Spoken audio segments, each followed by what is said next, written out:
Bueno, entonces hoy vamos a hablar de la diabetes mellitus tipo 2.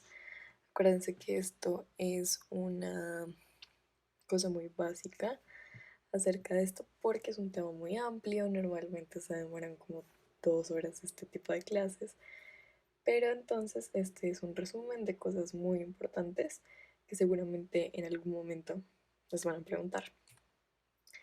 Entonces, ¿de qué vamos a hablar?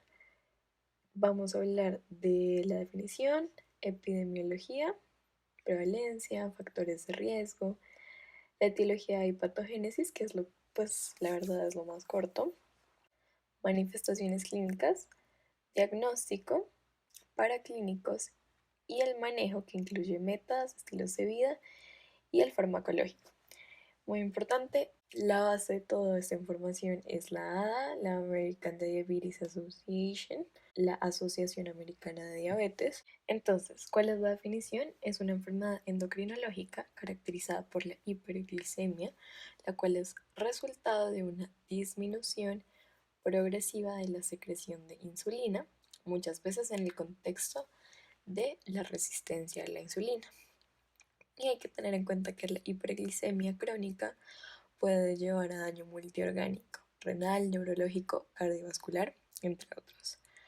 Algo muy importante es que hay otro tipo de diabetes, la diabetes tipo 1, la diabetes gestacional y la diabetes insípida, de la cual no voy a hablar en este video, pero de pronto en otro. En cuanto a la epidemiología, entonces la prevalencia global es de 9% en hombres y 7.9% en mujeres. Esto fue tomado en 2014. Y en Estados Unidos se dice que un 8.5% de adultos entre el 2016 y el 2017. Los factores de riesgo los tenemos divididos en 3 categorías.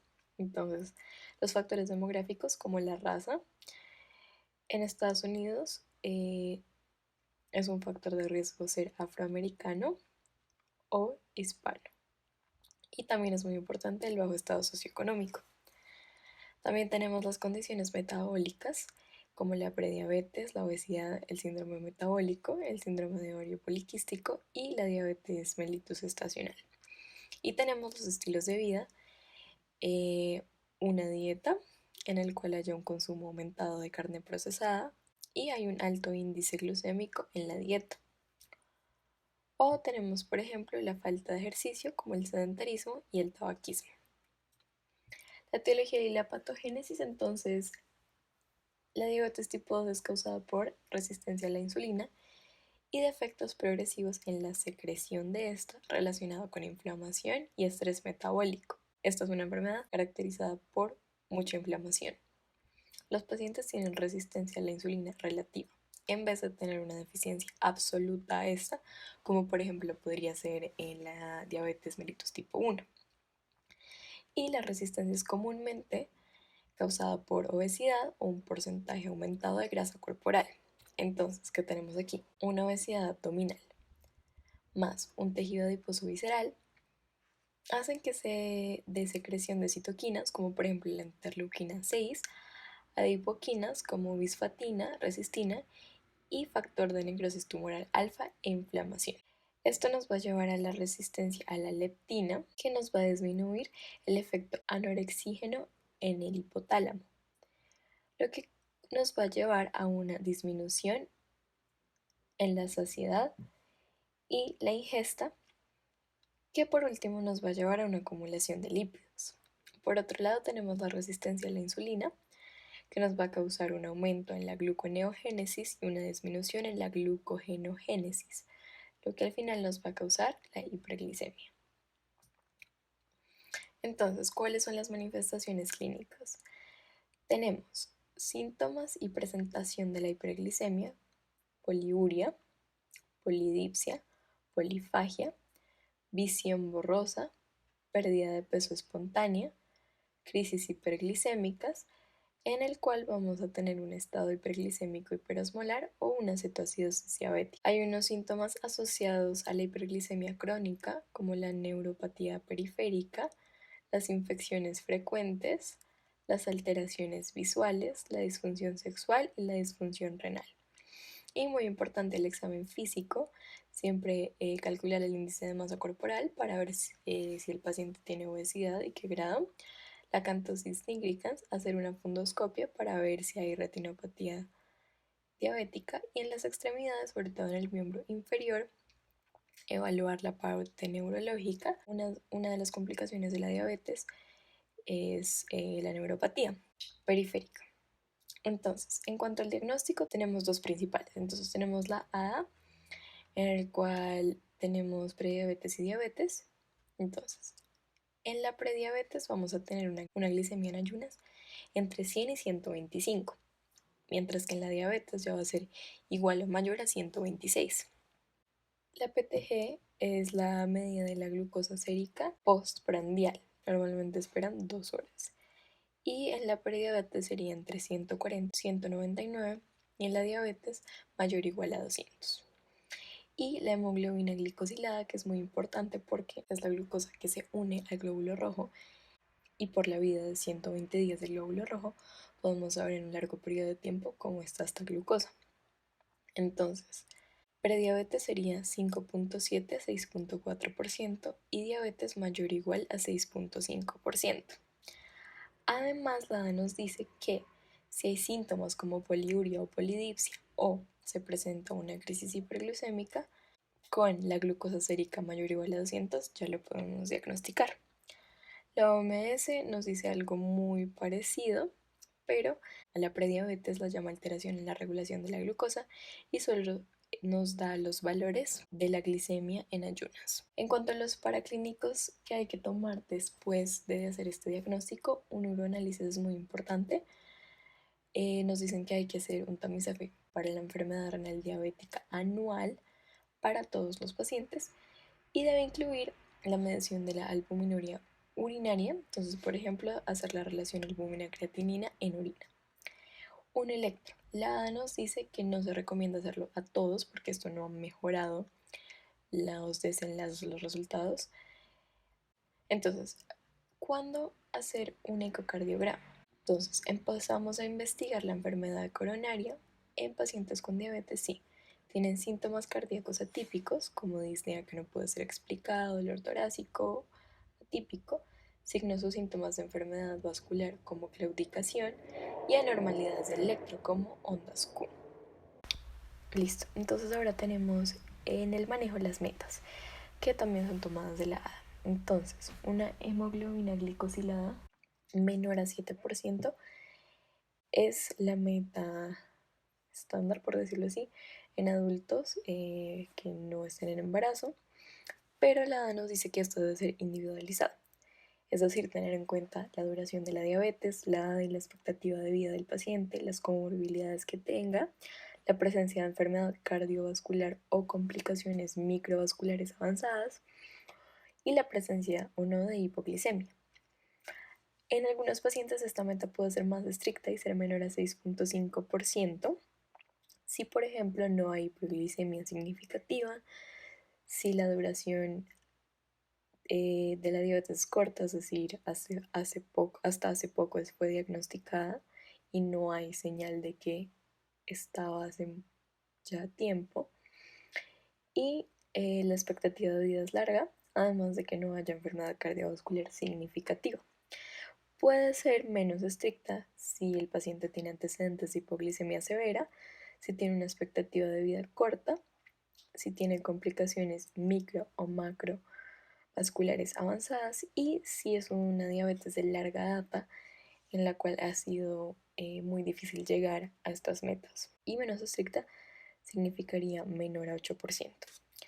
Es muy importante el monitoreo de esta hemoglobina glicosilada, que se debe hacer 2 veces al año en pacientes controlados y cada 3 meses en pacientes que no están logrando esta meta o que se les acaba de cambiar el tratamiento. La glucosa sérica, también en adultos en no embarazo, preprandial sería entre 80 y 130 y postprandial más o menos 1 o 2 horas después de la comida, menor a 180. Y muchas veces este se da por un automonitoreo. Este automonitoreo es muy importante en los pacientes que tengan insulina, debido a que a partir de este automonitoreo se subirán o se bajarán las unidades que deba inyectarse este paciente. Entonces, tenemos en el manejo también los cambios de estilo de vida. Es muy importante que estos pacientes sean referidos al nutricionista porque hay que individualizar la ingesta de macronutrientes considerando las calorías totales y los objetivos metabólicos. Recomendar el control de porciones para la pérdida de peso y el mantenimiento de planes de alimentación saludable. Entonces, restricción de carbohidratos, dieta alta en fibra, dietas bajas en grasas, dieta mediterránea o dieta TASH. Y la actividad física también nos dan varios puntos. Entonces, realizar actividad física de intensidad moderada vigorosa de igual o mayor a 150 minutos por semana. Entonces, por ejemplo, hacer al menos 3 días a la semana ejercicio y no más de 2 días consecutivos sin ejercicio. Y una duración más corta, mínimo 75 minutos a la semana de intensidad vigorosa o entrenamiento, puede ser suficiente para individuos más jóvenes o que estén en mejor forma física. Y realizar entrenamiento de resistencia al menos 2 a 3 días a la semana, a menos de que esté contraindicado. Los adultos mayores es muy importante fomentar el ejercicio regular, entonces incluir la actividad aeróbica como puede ser el yoga y el tai chi ayudan mucho a la flexibilidad y el equilibrio, entonces hacerlo por ejemplo 2 a 3 veces por semana. Aquí tenemos los medicamentos. Puse la mayoría, esto también es tomado de la A. Y entonces, en esta tabla tenemos el medicamento, el mecanismo de acción, los efectos que tiene este medicamento sobre los efectos cardiovasculares, tanto la enfermedad cardiovascular aterosclerótica como la falla cardíaca, y los efectos renales, entonces, qué impacto tienen sobre la progresión de la enfermedad renal diabética. Y otras consideraciones teniendo en cuenta la tasa de filtración glomerular. Y las últimas consideraciones. Entonces tenemos la metformina. El mecanismo de esta es que disminuye la producción de la glucosa hepática, disminuyendo la absorción intestinal de glucosa y mejora la sensibilidad a la insulina. Aumenta la absorción y utilización de glucosa periférica. En la enfermedad cardiovascular aterosclerótica tiene un beneficio potencial, es neutra, tanto en la falla cardíaca como en la progresión de enfermedad renal diabética. Y está contraindicada si la tasa de filtración glomerular es menor a 30. Importante, tiene efectos adversos gastrointestinales muy comunes, puede haber deficiencia de vitamina B12. Otra cosa importante es que no genera pérdida de peso o genera una pérdida de peso baja. Los inhibidores de SGLT2.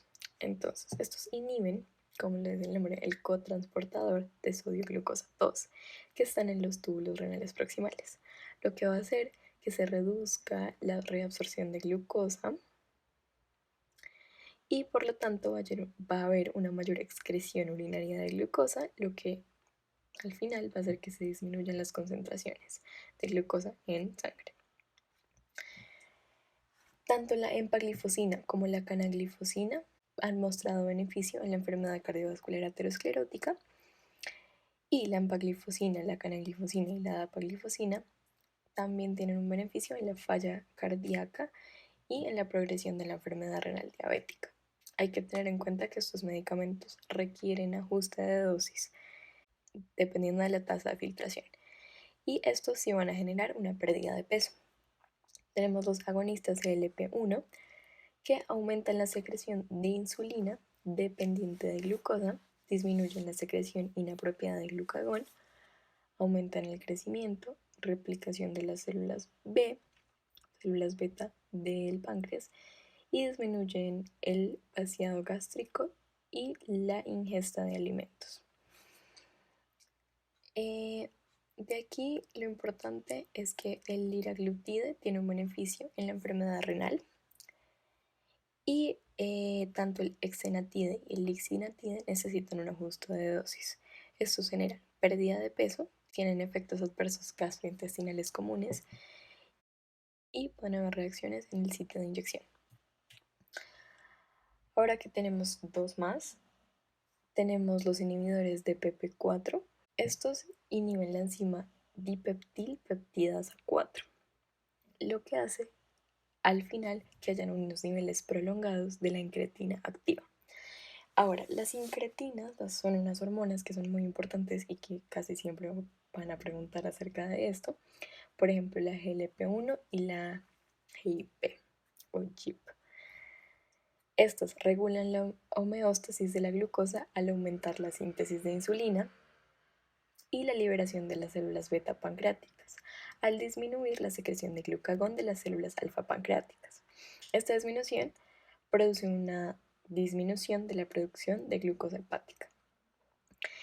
Lo importante de aquí es que hay un riesgo potencial de la saxagliptina en la falla cardíaca y eso también es muy importante. El que no necesita ajuste renal es la linagliptina. Estos no tienen pérdida de peso y hay un riesgo potencial de pancreatitis aguda. Tenemos las sulfonilurias que hoy en día no se usan mucho y no se recomiendan.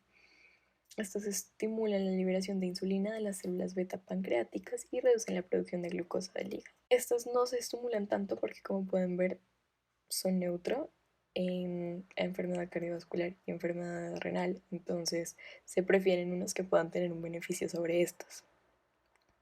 Tener en cuenta que glipizide y glimepiride hay que iniciarlos conservadoramente porque pueden generar hipoglicemia.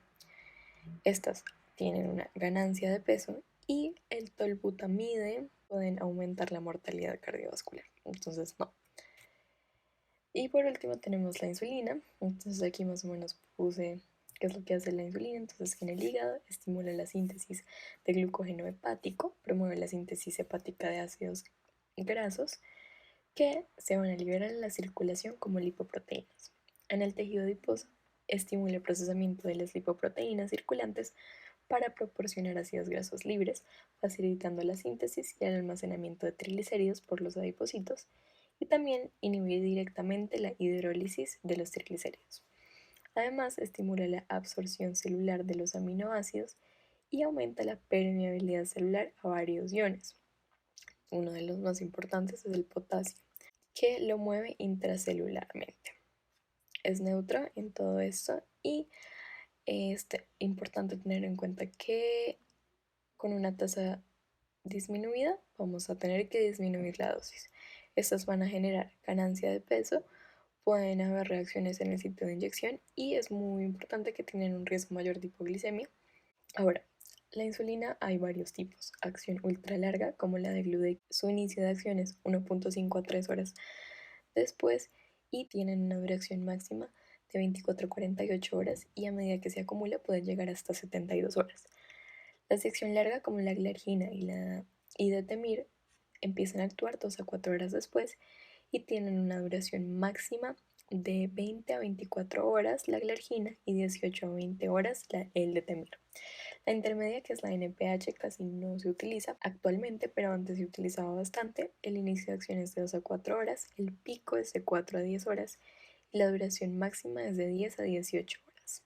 La de acción corta es la regular, que el inicio de acción es menos de 30 minutos, el pico de acción es de 2 a 4 horas y la duración máxima es 5 a 8 horas. Y las de acción rápida tenemos Aspart, Lispro y Glulicina, que inician 5 a 15 minutos después, tienen un pico de 30 a 90 minutos y una duración máxima de 3 a 5 horas.